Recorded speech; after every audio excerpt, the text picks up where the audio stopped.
In this presentation, I'm going to present a game called the Battle of the Sexes.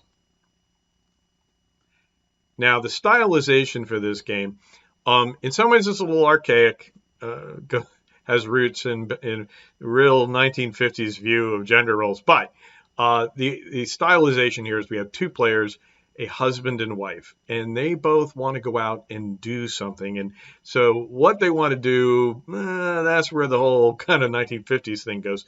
The original formulation is, hey, the husband wants to go out to the fights, wants to go see the fights, and the wife wants to go to the ballet, right? So fights, and this is really like, I remember in I Love Lucy, Fred and Ricky took Ethel and Lucy to the fights. It was something I guess you did back then, went to see boxing matches.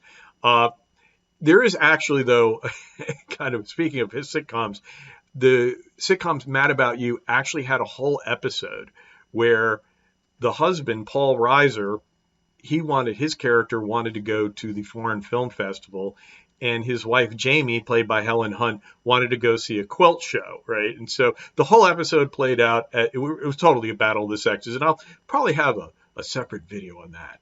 So anyway, this is the thing. They've got these choices. And obviously the husband wants to go to the fights, the wife wants to go to the ballet. Now, when we look at the outcomes, right, of this, we have a very straightforward situation. They can both go, right? So they, if they go to the fights, they both go to the fights. Husband can go to the fights, wife can go to the ballet. Okay, obviously, this is very straightforward, right? Husband can go to the ballet, wife can go to the fights, and they could both go to the ballet. It's the preferences that make this a battle of the sexes. So the preferences, and here's the thing.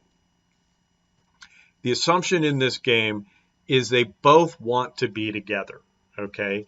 So the husband wants to go to the fights, but he wants to be with his wife. The wife wants to go to the ballet, but she wants to be with her husband.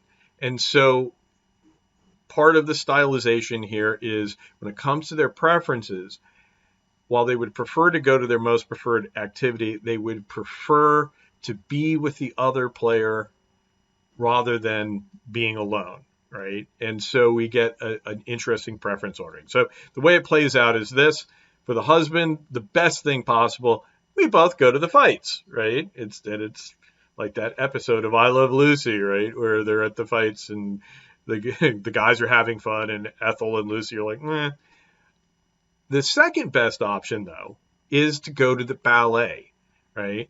Don't want to go to the ballet, but, I want to be with my wife, right? So that's the next best thing.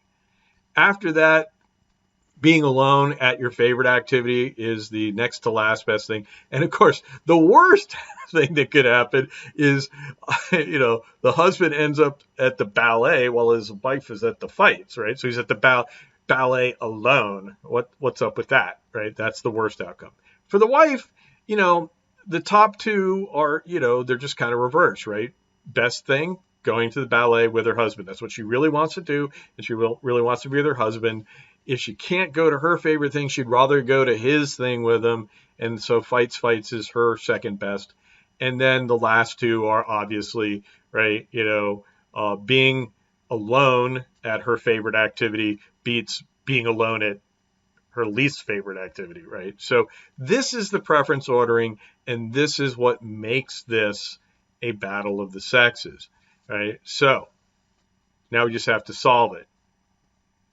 Solving for Nash Equilibria, and just there are two. So as always, we do it by iteration. So we start saying, okay, suppose the player one picks the first strategy, right? So the husband picks going to the fights. What's the wife's best response? Well, and again, just to be pedantic, the husband, by picking that strategy, limits the choice to the top row.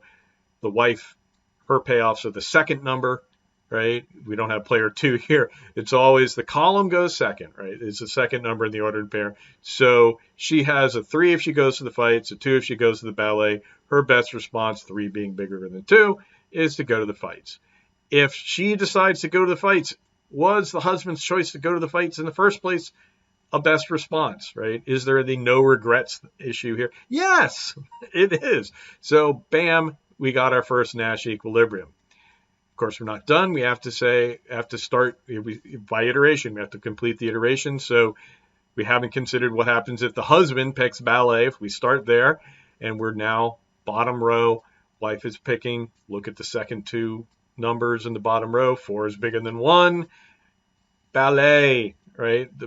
Her best response to her husband going to the ballet is to go to the ballet herself. Not a big surprise there, but this is our second Nash equilibrium. So what do we got here? We got 2 Nash equilibria, very much like a game of chicken. And in fact, a lot of folks would say that, is this really any different than a game of chicken? The stylization is different, but it's still the same, in many ways, the same underlying structure. Like a game of chicken, there are no Pareto superior outcomes to the one-shot Nash equilibria, right? In each of the equilibria, at least one player is getting that player's favorite outcome, and there's no other outcome in the game that would be better for that player, even though for the other player there is. So, but the point is, Pareto superior outcomes are ones that are better for both players, and we always look for those in these situations because if there was one, we might get there by repeated play, but it's like a game of chicken. So in the end, it is a commitment problem. If one player could commit to going to what they wanted to do, then the other player's best response would be to go there with them.